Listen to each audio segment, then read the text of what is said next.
እንዳፈረሰ ለኛም አልተነገረንም። እንዳፈረሰ እነሱም ነቲስ አላደረጉትም። ኃጢአት በዚህ ሲሰረይ ሲገባው እንደዚህ አድርጎ ኃጢአትን ለማስተስረይ የተሳሳተ መንገድ ሄደ ሳይሆን ራሱ እግዚአብሔር አደረገ አሉ ማለት ነው። ከዛ የነሱ ችግር ምንድነው? የነሱ ችግር እግዚአብሔር ምን እንደሚያደርግ ለይተው አወቁ። እሱ ያደረገው ያለ ድርጊት ከእግዚአብሔር ጋር የተሳሰረ መሆኑ መለየት ግን አቃታቸው። እግዚአብሔር ምን እንደሚያደርግ ኃጢአት በእግዚአብሔር እንደሚሰረይ ግን አውቀዋል። ከዛ ደግሞ ያኛውን ያሉት ኃጢአት ከቁስል ጋር ከበሽታ ጋር አስተሳስረው ይዘውት ስለነበረ ያው ለምጽ ካለው ከኃጢአት ጋር ነበር የሚያያዘው። የሆነ በሽታ ካለው ኃጢአተኛ ተብሎ ነበር የሚቆጠረው። ስለዚህ ይሄኛውን ሰው ግን ሲያመጡት ክርስቶስ ያዳናቸው በሙሉ ቁስላቸው ፈውሶ ኃጢአታቸው ግን እንደፈወሳቸው አያምኑም ነበር። እንደዛም ስለሆነ ያሳድዷቸው ነበር። ከክርስቶስ የተፈወሱ ይጠይቋቸው ነበር። ክርስቶስ ፈወሰኝ ነው የምትለው አንተስ ምንድን ነው የምትል ብለው የጠየቁት እንትን ነበር። ከአይነ ስውር ነበርክ ወይ? አዎ አይነ ስውር ነበርኩ፣ እንዳዳነኝ ብቻ ነው የማውቀው ሲል ጠይቀውታል። እኔ ስመሰክራለሁ እስከሚል ድረስ አድርሰውታል ማለት ነው። አሁን ይህንን ሁሉ የሚያመላክት ምንድነው? ይሄ ኃጢአት ከቁስል ጋር ከበሽታ ጋር አስተሳስረው ማመናቸው ወደ ክርስቶስ ሲወሰድ ክርስቶስ ላይ ወስደው እንደሱ አላመኑም። ምክንያቱም በሽታ ያለው ሰው ኃጢአተኛ ነው ብለው ካመኑ ክርስቶስ በሽታዎችን ሁሉ እያዳነ ከነበረ የግድ ከኃጢአትም እያዳነ እንደሆነ መቀበል ነበረባቸው። አልተቀበሉም። ያኛው እንዲቀበሉ ደግሞ ምልክት ነገር እየሰጣቸው ነው፣ እሱም እንዳሉት ማለት ነው። ከዛ ሌላኛውን ትልቅ ጥያቄ ያነሱት ኃጢአት ተትተልህ የሚለው ለምንድን ነው? ገና እኮ አልተሰቀለም። ኃጢአት እኮ ሁሉ የሚሰረየው የሚዳነው የሆነ ነገር የሚኮነው ክርስቶስ ተሰቅሎ ከተነሳ በኋላ ነው እያሉ ያሉ። አዎ ትክክል ነው። ነገር ግን ቅድም አሁንም ከየት አንግል ሆነን እያየነው እንዳለን መመልከት ፈልጋለሁ። አሁን ክርስቶስ ተወልዶ እስከ ስቅለት ያለውን የተደረጉ ድርጊቶች በሙሉ ክርስቶስ ብቻ የሚያደርጋቸው እየተሰበሰቡ ገና እየቀጠሉ ሙሉ ያልሆኑ አዳምን የማዳን ሂደቶች ናቸው። ጀስት ሂደቶች። እነዚህ ሂደቶች ደግሞ አዳምን የማዳን ሂደት ሆነው ከትንሣኤ በኋላ ባለው ጊዜ ደግሞ ይቀጥላሉ። ምን ሆነው? የመዳን ወደ ድህነትም የመግቢያ መንገድ ሆነው ይቀጥላሉ። ስለዚህ ከስቅለት በፊት ጥምቀት ነበረ። ያ ጥምቀት አማናዊ ነው? አዎ አማናዊ ነው። አድኗል? ያ ድህነት አማናዊ ነው? አዎ። ኃጢአት አስተስርዮአል? አዎ ኃጢአት ማስተስርዮአል። ይህ ሁሉ እያደረገው ያለ ግን ለምሳሌ እንበል ክርስቶስ ካዳነው በኋላ ክርስቶስን ከመሰቀሉ በፊት ሰው ቢሞት ወዴት ነው የሚሄደው? ወደ ሲኦል። አለቀ። ስለዚህ ይሄ ድህነት እየተፈጸመ ያለ እንጂ እየተመሰረተ ያለ እንጂ እየተከናወነ ያለ እንጂ ተከናውኖ ያለቀ አልነበረም። ከየት ጀምሮ? ከልደት ጀምሮ እስከ ስቅለቱ ያለውን ማለት ነው። ግን ድህነቱ እኮ አማናዊ ነው። አሁን ለምሳሌ ሐሙስ ስጋውና ደሙ ቆርሶ ሰጥቷቸዋል። አሁን ያ የሰጣቸው ዓርብ እኮ ነው የተሰቀለው፣ ሐሙስ አይደለም አይደል? ስለዚህ ሐሙስ ተሰቅሎ ግን ማነው ዓርብ ሊሰቀል ግን ሐሙስ ከሰጣቸው ምን እየሆነ ነው? ምን እየሆነ ነው? አሁን ድህነት እየተመሰረተ ነው ያለ ማለት ነው። ስጋህ ወደሙ ተመሰረተ ነው የሚባለው፣ አዳነ አይደለም የሚባለው። የኃጢአት ስርየት ተሰረየችልህ ሲባልም ተመሰረተ ነው የሚባለው። ኃጢአትን የማስተስረይ ጥምቀትን መሰረተ፣ የእግዚአብሔር ልጅ መባል ተመሰረተ ነው እንጂ የሚባለው አሁን መመስረቱ ሪል ነው። ግን ደግሞ ያን ጊዜ ክርስቶስ ከመሰቀሉ በፊት ቢሞት ሰው ቢሞት ያው ወደ ገነት አይሄድም። አልተከፈተም ብቻ አይደለም አላለቀም፣ አሜን አልተባለም፣ ተፈጸመ አላለም ክርስቶስ። ከዛ ያኔ እየተፈጸመ ነበረ ነው። አሁን ምን ለማለት ፈልጌ ነው? እስኪ በእንትንየው አሁን ዘር አንድ ገበሬ አለ፣ ዘር ይዘራል እና ዘር ሲዘራ ያው ይዘራል ማለት ያርሳል መጀመሪያ። ይሄ አማናዊ ነው መቼም ዋናው ታርጌት የመጨረሻው እህል አጭደህ ቤት አስገብተህ መብላት ጋግረህ መብላት ነው። ጋግረህ መብላት የመጨረሻ ነው። ነገር ግን ገበሬው መጀመሪያ ያርሳል፣ ከዛ ይዘራል፣ ከዛ አረም ካለ ያርማል፣ ከዛ ያጭዳል፣ ከዛ መኸር እንትን ይላል፣ ከዛ በኋላ አውድማ ያስኬዳል፣ እህል ይሰበስባል፣ ከዛ በኋላ ይበላል። እነዚህ ይሄ እየተመሰረተ ነው የነበረ ማለት ድህነት እየተመሰረተ ነበር ማለት ነው። አሁን አንዳንድ ሰዎች አሉ ክርስቶስ ከመሰቀሉ በፊት ያዳናቸው ድህነቶች ትክክል አይደሉም፣ አላዳንም፣ በኋላ ለሚያደርገው ድህነት ወደፊት አምጥቶ ሲያሳየን ነው ሚሉ አሉ። ግን እንደሱ አይደለም። እየተመሰረተ ነው፣ እዛው ያ የተመሰረተው መሰረት ነው፣ በኋላ ፍሬ ነው።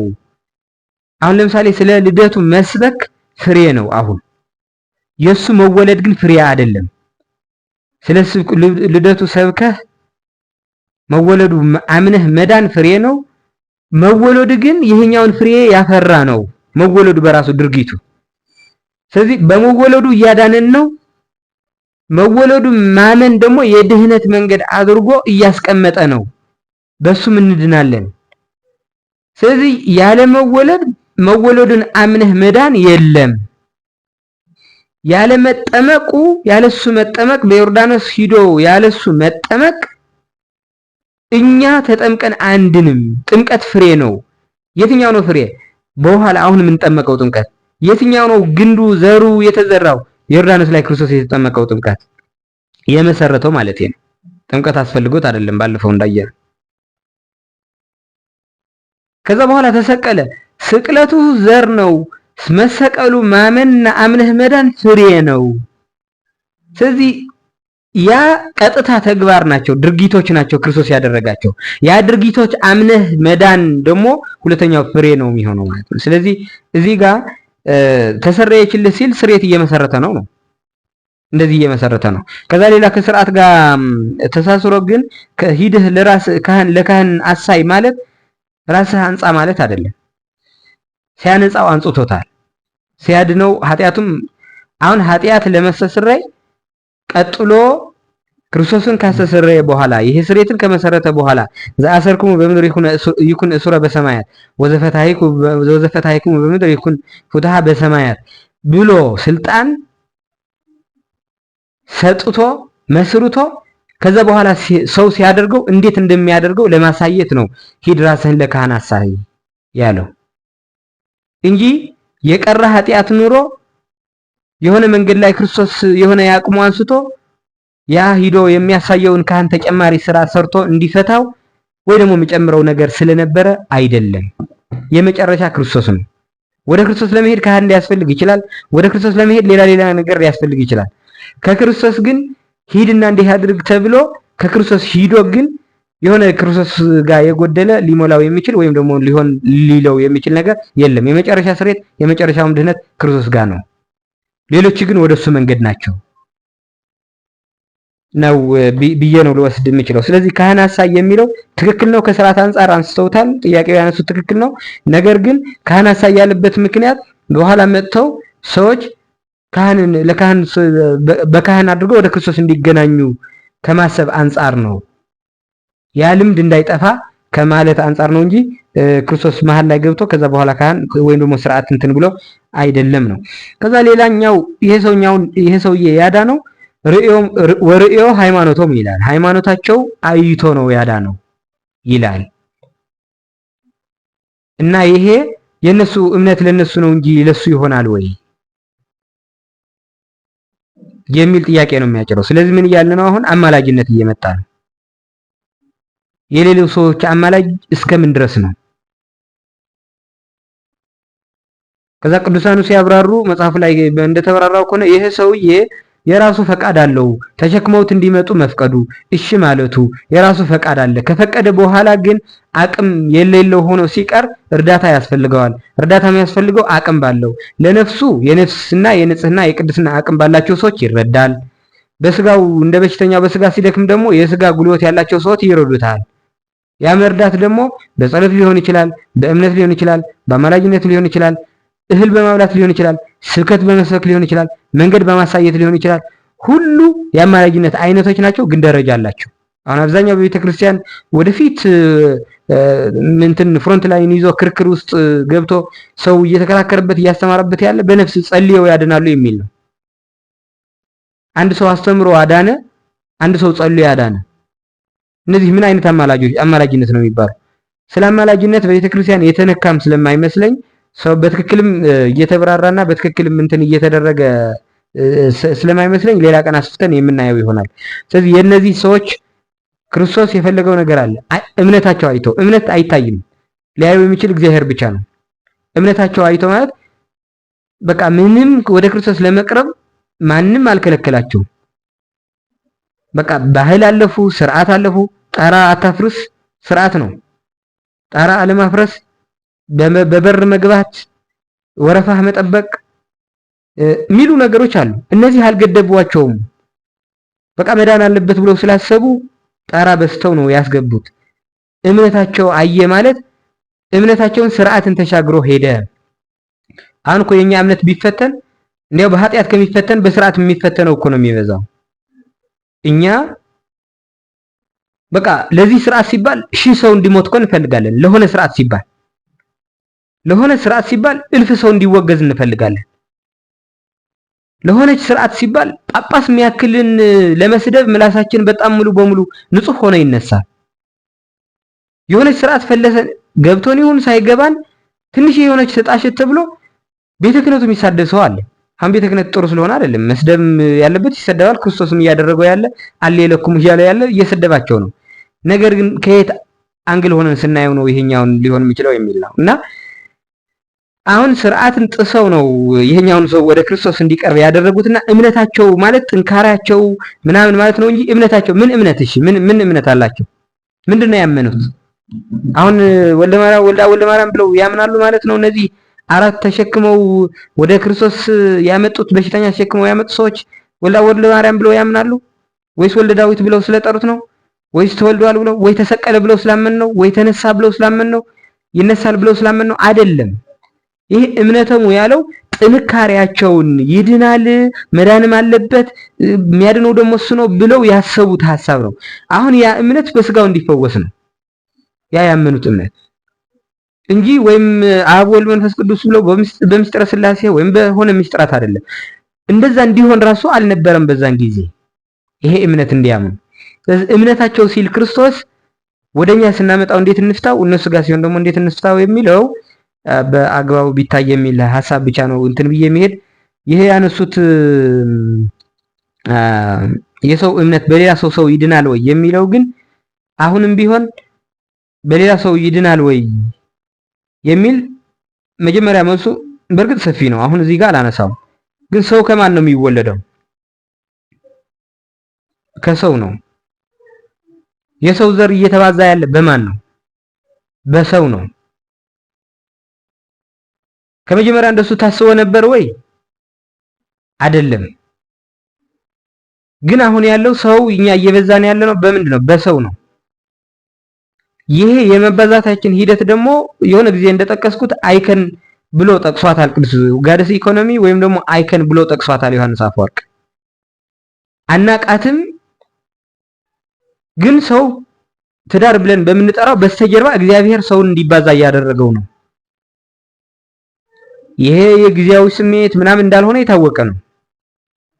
አይከን ብሎ ጠርቷታል። አሁን ሰው ለመባዛት ሰው ከተመረጠ ሰው ለማዳን ለምንድነው ሰው የማይመረጠው ነው? የሚያድንበት መንገድ እንዴት ይሁን የሚለው ግን ሁለት ነው። ሰው እየተባዛ ያለ የሚታይ ትዳር ብለን ምንጠራው አለ which is በነገረ እግዚአብሔር ሆነን በላይ ሆነን ካየነው የሌለ ማለት ነው። ነገረ ድህነት ውስጥ ስንገባ ውድቀት ውስጥ ስንገባ የምናገኘው ትዳር አለ። አሁን ምንድነው የምንለው? አፋችን ሞልተን በትዳር ነው ሰው የሚባዛ ነው የምንለው፣ ግን አይደለም። ታዲያ በምንድነው የሚባዛ ብላችሁ ከጠየቃችሁ ምን ብዬ ነው የምመልሰው? አላውቀውም ነው የምላችሁ። ለምንድነው አላውቀውም የምላችሁ? እየተባዛው ያለ ሰው ነው እያልን ያለ ነው። ወደ ምልአት ወደ ፍጹም ሰውነት የሚያድግ ነው። እነዚህ ስሜቶች ደግሞ በኋላ የመጡ ናቸው። ሰው ደግሞ የተፈጠረው ከነዚህ ስሜቶች በፊት ነው የተፈጠረ። ከጾታም በፊት ነው ያለው ሰው። በኋላም ጾታ የሌለው ነው የሚቀጥለው። እንዲህ ለሆነው ሰው በመሃል ላይ ለጋድስ ኢኮኖሚ ተብላ እግዚአብሔር ፍጥረታትን ይገልጥበት ዘንድ የመረጠው ጾታ በመጣችና ስለወደቅን በተፈጠረው ስሜት ይባዛል ብዬ መናገር አልችልም። ግን ደግሞ ላዩ እየተናገርኩ ነው። ላዩ በትዳር ነው እየተባዛ ያለ እላለሁ ማለት ነው። አሁን ምን እያልኩ ነው? የማይታይ ነገር አለ እዚህ ጋር። ከዛ በኋላ ሰው በሰው ይድናል ስል ደግሞ እንደሱ ነው። የሚታዩ ነገሮች አሉ አይከን የሆኑ ሰው በሰው ይድናል በቃ አይከን የሆኑ እንደ ምስል በፊት የወጡ በስተጀርባቸውን ግን በሚስጥር እግዚአብሔር ብቻ የሚያከናውናቸው ማናቃቸው በአእምሯችንን ማንወስናቸው ነገሮች አሉ። ስለዚህ በሱ መንገድ ነው እያዳነን ያለ ነው። ማነው ሰውን እያዳነው ያለ? ሰውን የሚባዛበት መንገድ እኛ ማናውቀው ካለ ሰው የሚያድንበትም መንገድ አለ። ከዛ ደግሞ ለዛ ነው በገድላትም ብትሄዱ በዚህ ይሄን ያህል ነፍሳት ዳኑ፣ ይሄን ያህል ሰው ዳነ፣ ይሄን ያህል ትውልድ አዳነ የሚሉ አሉ። ውጤት ስለሆኑ ወደፊት አምጥተን እንደ መከራከሪያ ነጥብ አድርገን ልናያቸው አይገባም የሚል እምነት አለኝ። ውጤት ናቸው፣ የእምነት ውጤቶች ናቸው። ስለዚህ አምነን ወይም ሆነን ልናያቸው ይገባል። ወይም ደግሞ ያሁን ስራችን መማር፣ ማመን፣ መረዳት ካመንክ በኋላ ግን ያ ለማመን እየከበዱን ያሉ የቅዱሳን ድርጊቶችንም መደረግ እንደሚችሉ እያመን መቆየት ነው። ስለዚህ እነዚህ ድርጊቶች በጸጋ ከሆኑ የተገኙ የጸጋ ፍሬዎች ከሆኑ በጸጋ ነው እንረዳቸው የምንችል እንጂ በወንጌል ተንትነን ይሄኛው እንዴት ሊሆን ይችላል፣ ይሄኛውን ቅዱስ እንዴት ሊያደርግ ይችላል ብለን ልንፈርጃቸው ወይም ደግሞ ልናብራራቸው አይገባም። ግን ደግሞ የሆኑ ከእምነታችን ውጭ ለሆኑ ሰዎች ለማስረዳት የምንጠቀማቸው መብራሪያዎች ደግሞ የሉም ማለት ሄደ ግን አይደለም። ስለዚህ ሰውን ያድናል። ያ ማዳን ግን እንዴት ነው የሚሆነው የሚለው ግን ያው ሌላ ጊዜ አስፍተን እናየዋለን። እንዴት ነው የሚመደበው? በቃ አስተምሮ አሳምነው አምጥቶ ያዳን አለ። እሺ አዳነ ነው የሚባለው? ጸልዮ በጸሎቱ የሆነ ነገር ያደረጋለ? እሱ ምንድነው?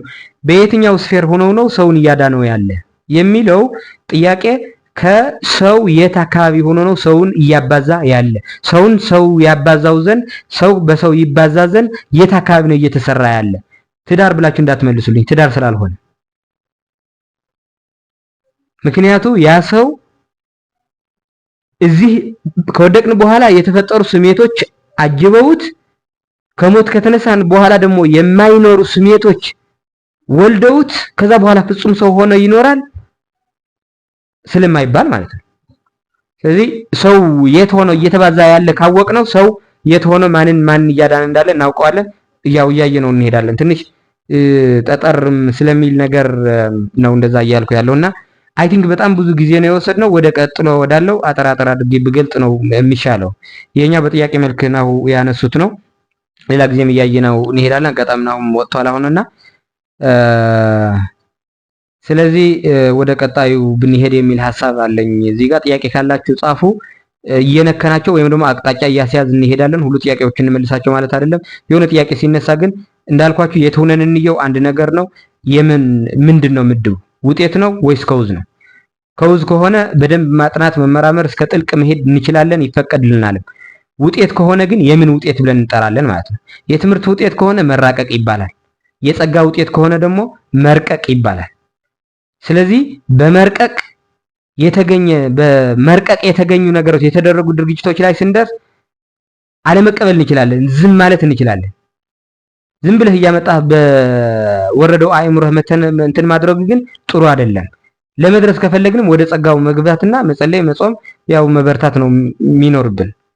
ከዚህ ውጭ ደግሞ ከሆነ በመራቀቅ ደግሞ ከሆነ በመማር ነውና ያው መጽሐፍት ገልጠህ በየቀኑ እየተማርክ ትንሽ አእምሮን እያሳደግክ በመሄድ ማግኘት ነው። ስለዚህ ተራቀን የምናገኘው ነገር እየተማርን እናገኘው፣ በአንድ ሌሊት አይሆንም።